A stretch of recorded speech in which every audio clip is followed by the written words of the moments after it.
বাংলাদেশের রাঙামাটির অধিষ্ঠাত্রী মা কামাখ্যার আবির্ভাবের কাহিনী।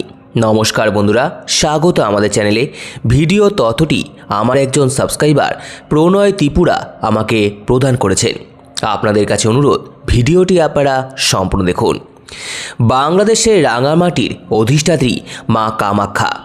পুরাণে মহাদেবের পত্নী দেবী সতী মহাদেবের অপমান সহ্য করতে না পেরে সতীদেবী দক্ষযজ্ঞে দেহত্যাগ করেন। শোকে উন্মত্ত মহাদেব সতীর দেহ কাঁধে তুলে তাণ্ডব নৃত্য শুরু করেন। তখন বিশ্ব রক্ষার্থে পালনকর্তা শ্রীহরি বিষ্ণু তার সুদর্শন চক্র দ্বারা মাতা সতীর দেহ খণ্ডিত করেন। খণ্ডিত অঙ্গগুলো পৃথিবীর বিভিন্ন স্থানে পতিত হয়, যা 51 সতীপীঠ নামে পরিচিত। আসামের নীলাচল পর্বতে মাতা সতীর যোনি অংশ পতিত হয়। এখানেই প্রতিষ্ঠা পায় কামাখ্যা শক্তিপীঠ।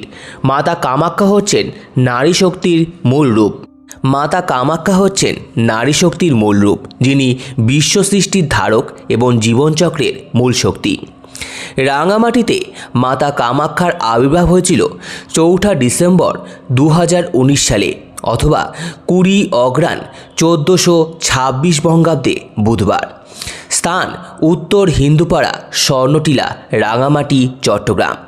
মায়ের এই জাগ্রত স্থানে আবির্ভূত হওয়ার আগে তিনি তার সন্তান রত্না চৌধুরীকে স্বপ্নাদেশ দেন। মাতা কামাখ্যা দাঁড়িয়ে আছেন এক রক্তবন্যার মধ্যে এবং সন্তানকে উদ্দেশ্য করে বলছেন, আমি হলাম দেবী কামরূপ কামাখ্যা, তুই আমাকে বরণ করে নে। ভারত হলো আমার প্রথম স্থান এবং বাংলাদেশ হলো আমার দ্বিতীয় স্থান। আমি ভারতে যেমন বিরাজমান আছি, তেমনি বাংলাদেশের এই স্থানেও বিরাজ করব। রাঙামাটি হবে দ্বিতীয় আসাম। মায়ের এই স্বপ্নাদেশ পাওয়ার ঠিক 1 মাস 16 দিন পর দেবী এই স্থানে আবির্ভূত হয়েছিলেন।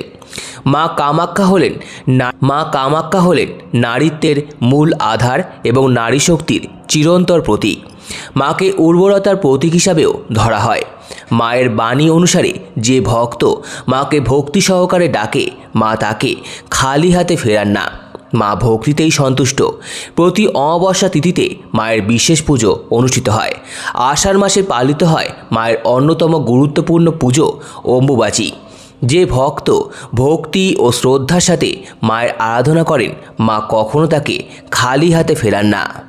মায়ের এই জাগ্রত মন্দিরটি পারিবারিকভাবে পরিচালিত হয়। দেবীকে ভোগ হিসাবে ফল ফলাদি, মিষ্টান্ন, নৈবেদ্য নিবেদন করা হয়। সম্পূর্ণ ভিডিওটি দেখার জন্য আপনাদের সকলকে অসংখ্য ধন্যবাদ। ভিডিওটি ভালো লেগে থাকলে লাইক, কমেন্ট, শেয়ার এবং চ্যানেলটিকে অবশ্যই সাবস্ক্রাইব করুন। ধন্যবাদ।